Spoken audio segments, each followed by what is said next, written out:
Congo France.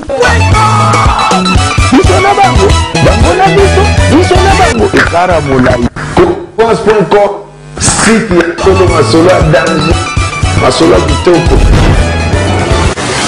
France.com. Il y a encore une bonne publicité, mais c'est une vérité qu'il faut dire qu'ils sont des génocidaires spirituels de la population congolaise. Et nous gardons une mémoire très amère pour sa mort. Et nous pensons que sa femme aussi va le suivre si vite que possible parce qu'il faut que le monde congolais s'en débarrasse si vite que possible parce que ce sont des virus. Sa femme aussi va le suivre. C'est un souhait. C'est un souhait. Et les gouvernements d'occupation s'attellent ou proposent déjà à construire un mausolée pour lui.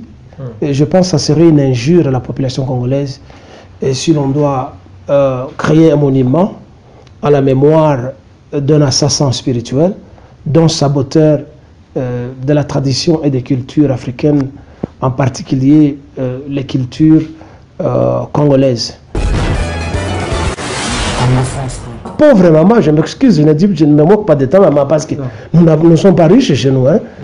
Bien que nous ayons des richesses au Congo, mais ça ne nous profite tellement pas. Ta pauvre maman t'a mise au monde sous toutes les peines. Elle allait au champ sous des pluies battantes. Quand il fait chaud, elle va au champ pour te chercher à manger, pour nourrir son mari, nourrir ses enfants. Jusqu'à ce que tu deviennes un grand garçon, un beau garçon. Ta maman ne t'a pas mangé, ton père ne t'a pas mangé, ton grand-père ne t'a pas mangé.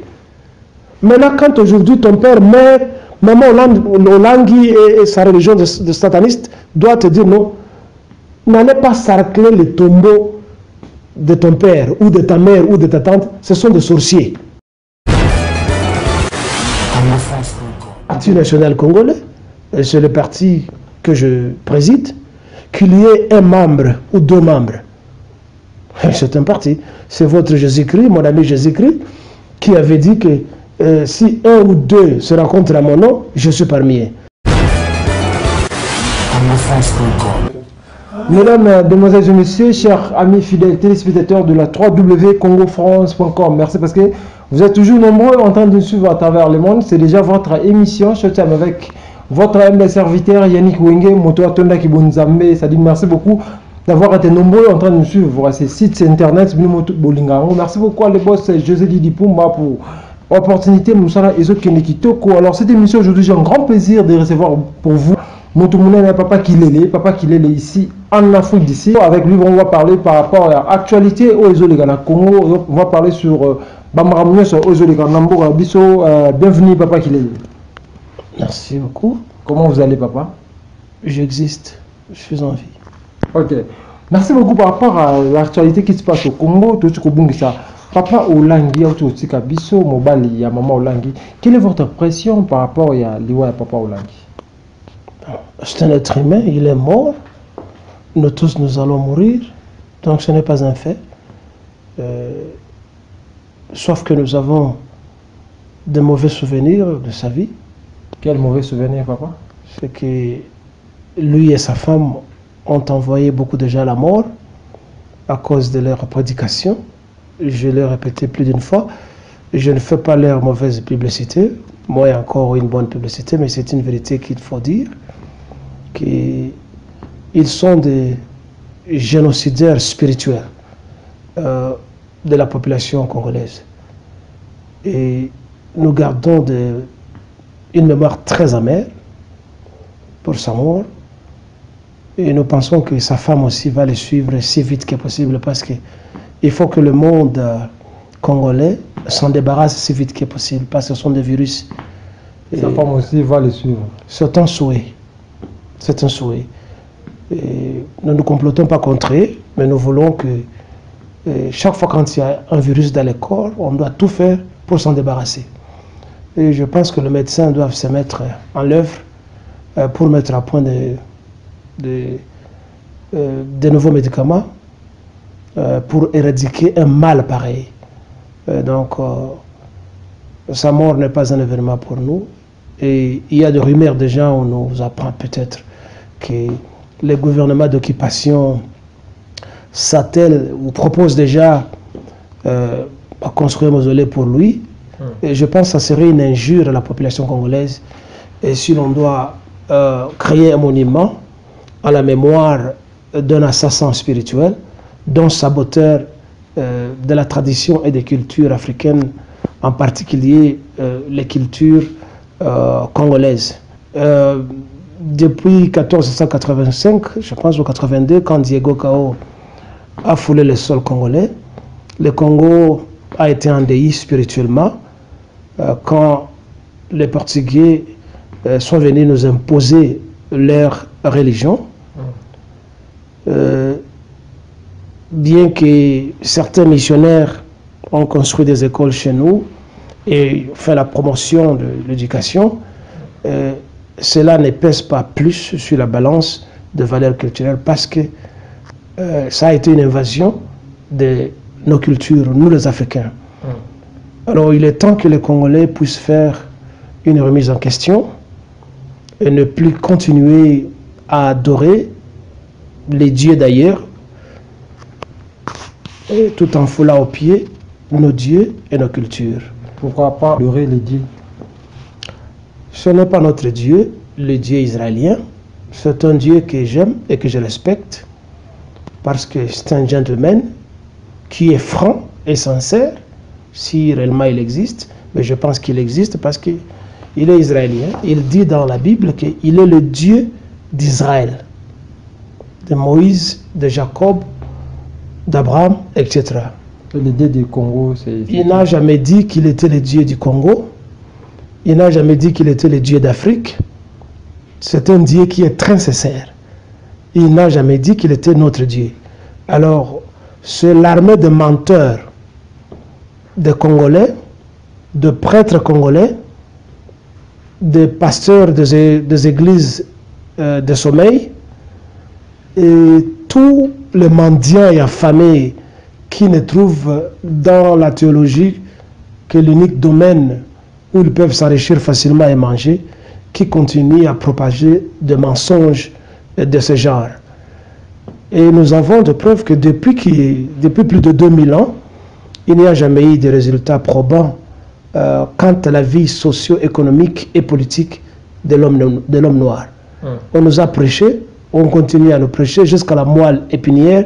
C'est une entreprise d'aliénation mentale. Et alors, nous devons faire un effort pour nous extirper de ce trou-là où l'on nous a mis. La religion ne va jamais résoudre les problèmes africains. C'est la science qui va résoudre les problèmes. Nous avons un problème de développement, donc de sous-développement. Et nous devons aspirer au bonheur comme le peuple du monde entier. Et ce bonheur ne se trouve pas dans les incantations de prières vides de sens, des prières qui ne nous amènent nulle part, où nous nous mettons à adorer un Dieu qui ne nous aime pas. Jésus-Christ lui-même, s'il a existé, quand vous lisez la Bible, un jour passant dans un village, une femme noire cananéenne le suivait, s'agenouilla devant lui jusqu'à le tirer dans la robe et Rabbi, aide-moi, ma fille est hantée par de mauvais esprits. Peux-tu l'aider, peux-tu le sauver? Il a continué à marcher jusqu'à ce que la femme a insisté. Et un des disciples lui dira, mon Seigneur, aide la pauvre femme. Jusqu'à ce que Jésus s'inclinera sur elle et lui dira, j'ai été envoyé seulement pour sauver les brebis perdues de la maison d'Israël. On ne donne pas la viande aux chiens. Les brebis perdues sur la maison d'Israël. Les brebis perdues de la maison d'Israël. Ça signifie les Juifs, peut-être qui ne suivent pas leur culture. Si l'on peut essayer d'interpréter et d'analyser comme ça.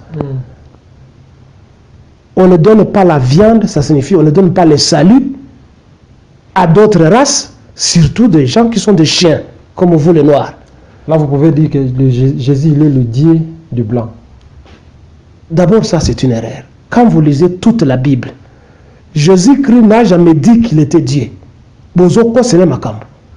Jésus-Christ n'a jamais dit qu'il était Dieu. C'est un garçon sincère. Il n'a jamais dit qu'il était Dieu. Partout quand vous lisez, il se dit, il s'appelle « Je suis le Fils de l'homme ». Mais c'est clair. N'interprétez pas ça autrement. Il dit « Je suis le Fils de l'homme ». Alors si Dieu est homme, soit. Donc, Dieu n'est pas un Dieu spirituel, c'est un homme. Parce que Jésus l'appelle « Je suis le Fils de l'homme ». Mais à entendre Jésus parler, quand il dit « Je suis le Fils de l'homme », il veut dire sa maman, c'est une personne en chair et en os, et son père a couché sa maman pour l'avoir. C'est ce qu'il veut dire. Alors vous allez interpréter ça, vous créez un mystère autour des textes qui sont clairs. Il dit qu'il a été envoyé pour sauver les enfants perdus de la maison d'Israël. Pas de la maison d'Égypte, pas de la maison d'Afrique, pas de la maison du Congo. Mais vous allez embrasser un Jésus qui ne vous aime pas, qui vous appelle des chiens. Il dit, vous êtes des chiens, vous les Noirs. Vous êtes des chiens, parce que cette femme cananéenne, Canaan à l'époque était habitée par des Noirs. Mais étudiez l'anthropologie et l'histoire. Vous êtes des chiens, vous les Noirs. Raison pour laquelle, en Afrique du Sud, le blanc, soi-disant blanc entre guillemets, appelait et continue à appeler les Noirs sud-africains des kafirs. Chez nous, les Baswahili, quand on t'appelle Mwana Kafiri, ça signifie ce qu'on appelle en anglais son of a bitch, hein? Fils d'une pute. Et Kafiri, c'est quand les deux chiens s'accouplent en public. Les chienneaux qui naissent de cet accouplement public, c'est ce qu'on appelle chez nous en Swahili les Kafiri. Alors, les Blancs ont commencé et continuent à appeler les Noirs des Kafirs. C'est parce qu'ils se réfèrent de ce que Jésus-Christ avait dit dans la Bible. Jésus-Christ a appelé les Noirs des chiens. On ne donne pas le salut à un chien. Vous êtes des chiens. Et la Noire dira, mais Seigneur, même les pauvres mangent les miettes qui tombent de la table du Seigneur. Bon, Jésus regardera à gauche, bon, pauvre femme, tu es sauvée par ta foi. Mais c'était par pitié. Mais Jésus-Christ était clair dans la Bible. Donc, cessez, vous et les Hollandais et les églises catholiques et protestantes, cessez de mentir et d'interpréter ces livres autrement. Il n'y a rien de spécial dans ces livres. C'est un livre comme tout autre. C'est un livre d'histoire ou peut-être d'anthropologie. Non, ne cherchez pas à vous substituer à la science. La science donne des solutions presque à tous nos problèmes. Vous voyez ça? Non. Et la science est sincère. Elle va te dire, je me limite ici si je n'ai pas de preuves à ton problème. La science te dit ça. Okay? Je m'arrête là. Par contre, la religion continue à donner des illusions à tout naïf en disant non, continue à prier. Jésus-Christ répondra. Il y a d'ailleurs une chanson quand nous étions encore à l'école secondaire, on nous faisait chanter à l'armée du salut.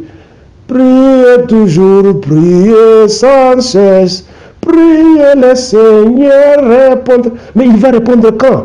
L'Afrique, 57 ans. Nous sommes toujours colonisés. Qu'est-ce que le Seigneur attend pour décoloniser l'Afrique, pour donner l'intelligence à l'Africain de tout faire? Maintenant, papa, le Dieu de l'Afrique, c'est qui? C'est ton grand-père. Toi, tu as un Dieu. C'est mon grand-père. Mon Dieu s'appelle Kilele. C'est mon grand-père. Ce sont les ancêtres de ma tribu. C'est ça nos dieux. Comment toi, tu vas te renier, toi, un noir, et tu voudrais aller t'incruster dans la peau d'un blanc? Quand bien même que nous savons que le blanc n'existe pas. Parce que les blancs, ce sont des ramifications de noirs. Vous voyez ça? Non, ça paraît étrange, mais c'est ce que je te dis. Mais comment tu voudrais aller t'incruster dans la peau du blanc? C'est sa culture, c'est sa religion, parce que la religion veut dire, la religion signifie les habitudes, religio. Vous voyez ça? Yeah. Ce sont les habitudes, les traditions. C'est ce qu'on appelle religion. Est-ce que chez vous, je ne sais pas, tu es de quelle tribu toi? Moi je suis Mangala. Voilà, chez vous les Bangala, vous n'avez pas de tradition? Vous n'avez pas de tribu? Comment est-ce que votre maman langue, enfin, vous venez de me poser la question sur ce meurtrier-là. Comment est-ce que les enseignements de cette église se mettent à diaboliser nos membres de famille? Toi, tu es né, tu as grandi, ta pauvre maman, je m'excuse, je ne me moque pas de ta maman parce que nous ne sommes pas riches chez nous, hein? Bien que nous ayons des richesses au Congo, mais ça ne nous profite tellement pas. Non. Ta pauvre maman t'a mise au monde sous toutes les peines. Elle allait au champ sous des pluies battantes. Quand il fait chaud, elle va au champ pour te chercher à manger, pour nourrir son mari, nourrir ses enfants. Jusqu'à ce que tu deviennes un grand garçon, un beau garçon. Ta maman ne t'a pas mangé, ton père ne t'a pas mangé, ton grand-père ne t'a pas mangé. Maintenant, quand aujourd'hui ton père meurt, maman Olangui et sa religion de sataniste doit te dire non, n'allez pas sarcler le tombeau de ton père ou de ta mère ou de ta tante, ce sont des sorciers. C'est ce qui fait partie de leurs enseignements. Ils ont des thèmes tels que servitude. Elle parle de... Il faut connaître l'état d'âme de quelqu'un. Elle va parler de femme au foyer, femme ceci et cela. Mais surtout, prenons ce qu'elle dit ou ce qu'ils disent lui et son mari.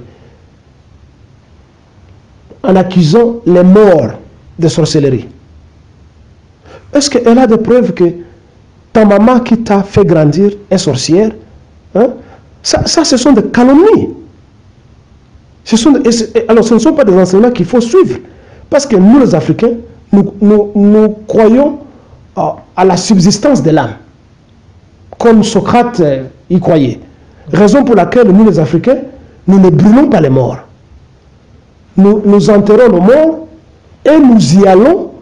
Après une certaine période, ça peut être 1 mois ou 2 mois. Ce ne sont pas les Blancs qui nous ont appris à aller sarcler les tombeaux de nos morts. Les Blancs ont leur tradition, ils viennent déposer une gerbe de fleurs, mais ils ont copié ça chez nous. Parce que nous y allons pour prononcer certaines paroles aux morts, parce que nous pensons que quand même que la personne est morte, elle est encore là. Raison pour laquelle on va revisiter le lieu des morts.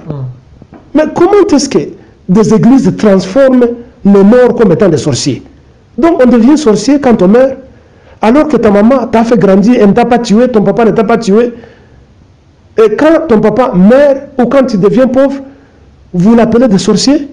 C'est quel genre de théologie ça? Les Africains, je le répète, ont besoin de la théologie du développement. La théorie qui nous libère de la pauvreté. Parce que nous avons des richesses naturelles, nous ne savons pas les exploiter, nous sommes pauvres. Et ceux-là qui savent exploiter ces richesses ne créent pas le bonheur collectif. Ce sont des radins, ce sont des pingres, ce sont des égoïstes. Vous voyez ça? Non. Bon, nous avons besoin de copier les modèles européens. Les Européens, oui, il y a des voleurs parmi eux. Mais les Européens développent, ils créent le bonheur commun. Il y a des routes pour tout le monde. Il y a des hôpitaux, il y a des écoles pour tout le monde. Etc., etc.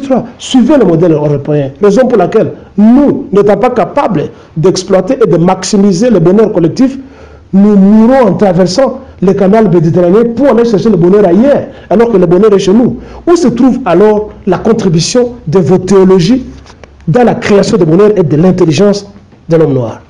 Merci beaucoup, Papa Kilele. Bientôt là, le corps de Papa Olangui sera retourné au Congo, mais qui c'est qui dit, paix à son âme, il est toujours en Belgique. Quelle est votre réaction? Il n'y aura pas de paix aux âmes des traîtres. Pas de paix à l'âme de Tshisekedi. Pas de paix à l'âme de Olangui. Comment il s'appelle ce type-là? Papa Olangui, je crois. Vous appelez Papa ou quoi? Terroriste Olangui. Il n'y aura pas de paix. Son corps, son cœur vont toujours tourner comme l'histoire de Caïn à travers le monde.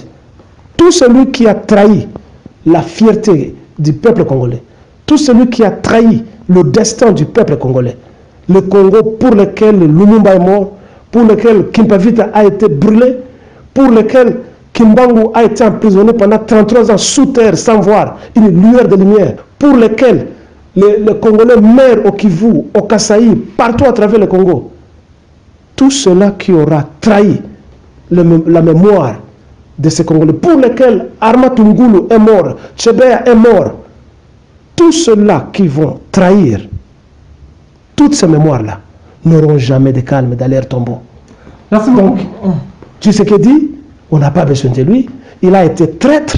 Il a été traître, corrompu, l'ami personnel de Mobutu, ce mieux connu, et ce n'est pas seulement qu'il le dit.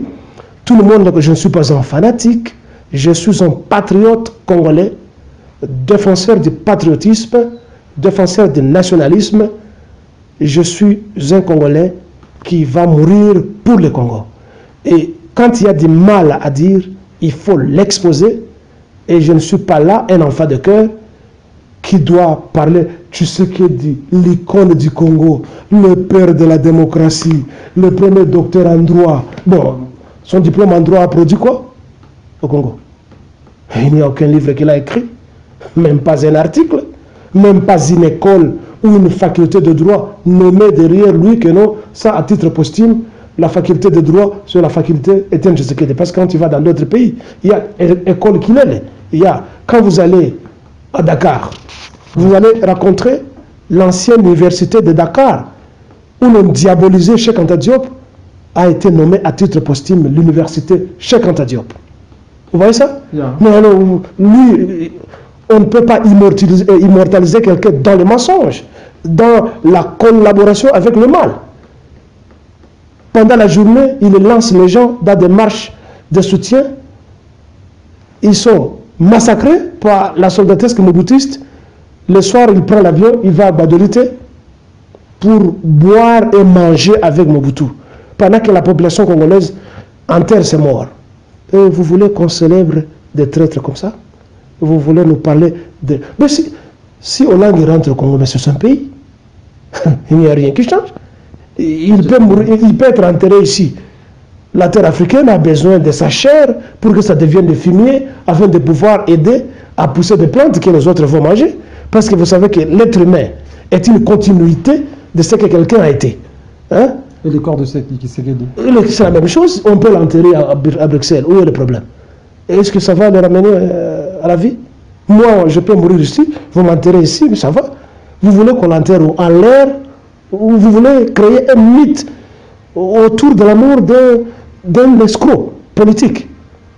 Mais il faut que cela cesse. Nous avons besoin de politiciens constants. Pas des enfants de cœur qui se mettent à beaucoup parler, à flatter, et demain après-demain, ils rejoignent le camp de la mort, le camp de la paupérisation de la population congolaise. Regardez vos deux derniers ministres, premiers ministres, Sami Badibanga, et comment s'appelle l'autre là, Bruno Tshibala. Des caciques de l'île de Pes,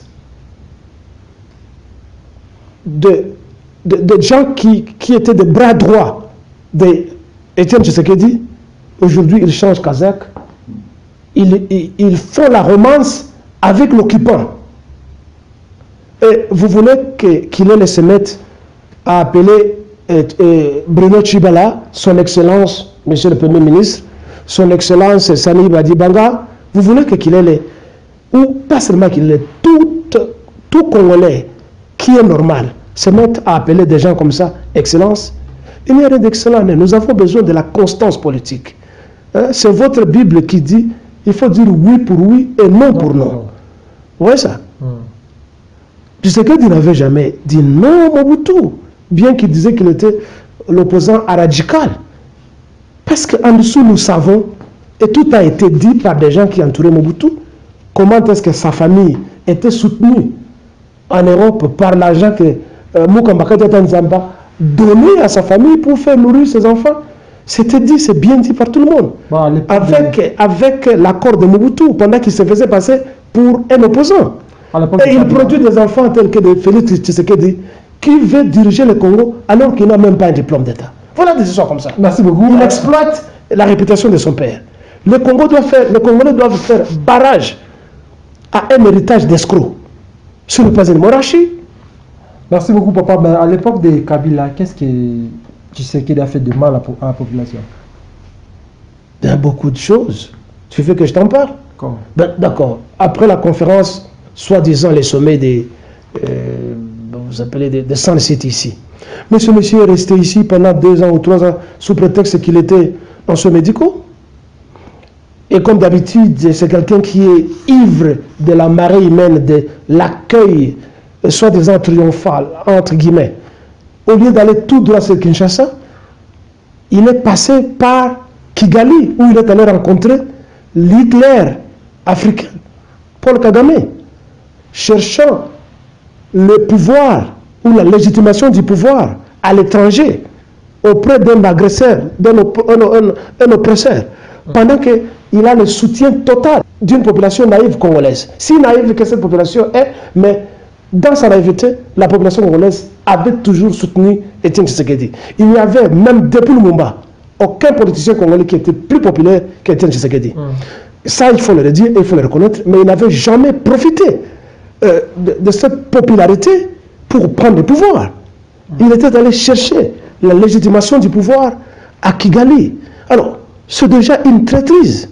Après cela, il est rentré à Kinshasa et comme d'habitude, l'UDPS a organisé une messe d'accueil de l'aéroport d'Ndjili jusqu'à, je ne sais pas, à sa résidence, une maison qu'un Belge a laissée, qu'il n'a jamais achetée, qu'il n'a jamais construite, pendant tout ce temps-là, avec tout cet argent qu'il recevait.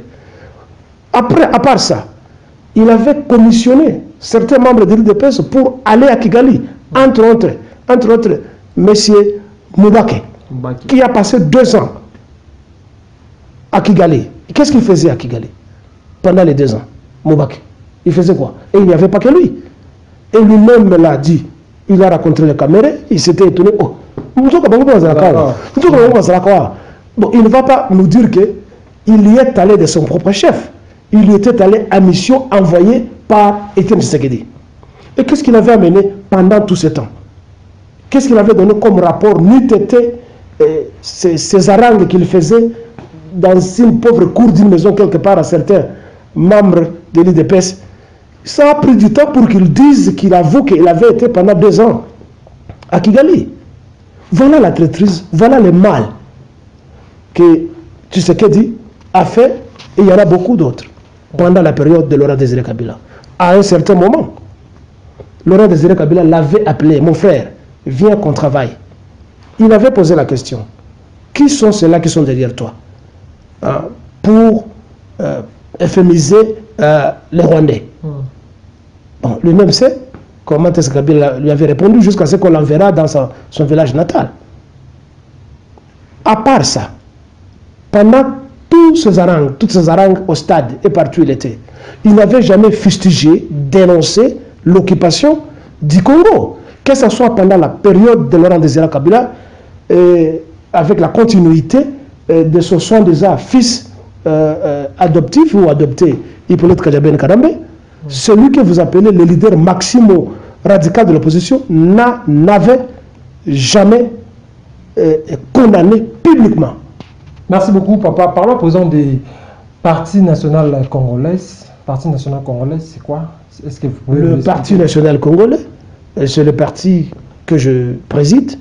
Qu'il y ait un membre ou 2 membres, c'est un parti. C'est votre Jésus-Christ, mon ami Jésus-Christ, qui avait dit que si 1 ou 2 se rencontrent à mon nom, je suis parmi eux. Et je ne pense pas que ce qui fait la grandeur du parti, c'est le nombre de cartes. L'UDPS, ce serait le plus grand parti qui libérerait le Congo, parce que c'est presque tout le Congo qui a la carte de membre de l'UDPS. Ce qu'il faut, c'est l'efficacité dans la lutte, que ce soit verbal, que ce soit physique. Donc, le Parti national congolais, c'est un parti pan-congolais. Ça signifie que c'est un parti qui s'étend et qui accueille tous les Congolais. Il s'étend sur tous les Congos et accepte tous les Congolais de toute obédience, que tu sois de n'importe quelle tribu, c'est sans distinction. Ça fonctionne au Congo?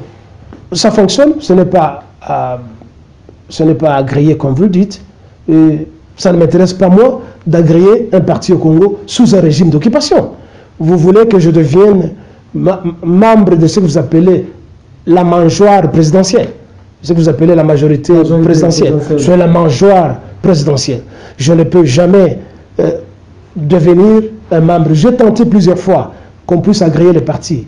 Et j'ai été escroqué par des affamés administratifs qui sont là. J'ai tous les documents ici. Ben, je me suis dit finalement, ça ne vaut pas la peine de continuer. Alors, on mène un combat d'arrière-garde, mais on est aussi en avant-garde parce qu'on est là face à face avec eux. Donc, le parti existe et le parti va continuer. Merci beaucoup. Quel est votre projet par rapport à un parti dans le Congo?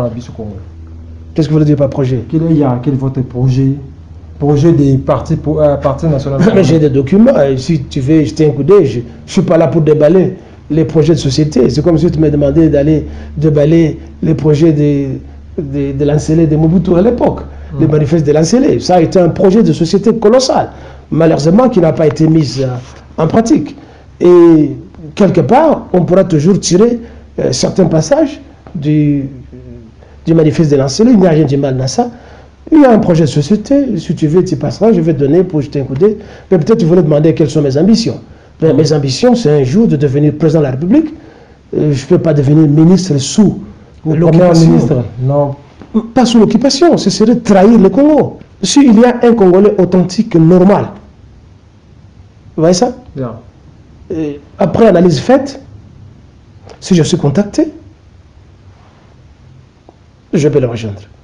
Et si je voudrais peut-être devenir député, je peux aller à la députation ou peut-être dans le Sénat et je peux mener campagne, mais pour le moment ça ne m'intéresse pas. À grand mot, grand remède, ce qui m'intéresse, nous devons tout faire pour tuer celui qui est là-bas et zigouiller la plupart des gens qui l'entourent. Parce que nous n'allons jamais résoudre le problème congolais, même si Kanambe quittait. Vous voyez ça? Kanambe, c'est le maître corbeau. Hein. Il faut comprendre. Si vous vous rappelez le poème de La Fontaine, Les corbeaux et les renards, Kanambe est là. Lui, c'est maître corbeau. Et en bas, il y a les renards qui sont là-bas. Chaque fois qu'il ose ouvrir sa bouche, la fromage tombe, les renards s'en saisissent. Vous voyez ça? Dès qu'il part, les renards vont continuer. Vous voyez ça? Donc, ce qu'il faut, je dis bien de façon douce, on dit à grand mot, grand remède. Si Kanambe part, c'est un message au Congolais. Nous ne devons pas nous arrêter au départ. Merci beaucoup, nous sommes arrivés à la fin de cette émission. C'était la Papa Kilele, le président national congolais. Donc vraiment, il est ici en Afrique du Sud, précisément à Johannesburg. Nous arrivons vraiment dans il y a un Bino, président Kilele. Vraiment, nous sommes arrivés à la fin de cette émission. Merci beaucoup à les boss Jeudi Dipumba. Merci beaucoup à tout le monde qui a suivi cette émission. D'ici là, portez-vous bien sur www.congofrance.com et avec l'espoir de vous retrouver au prochain numéro. Ciao.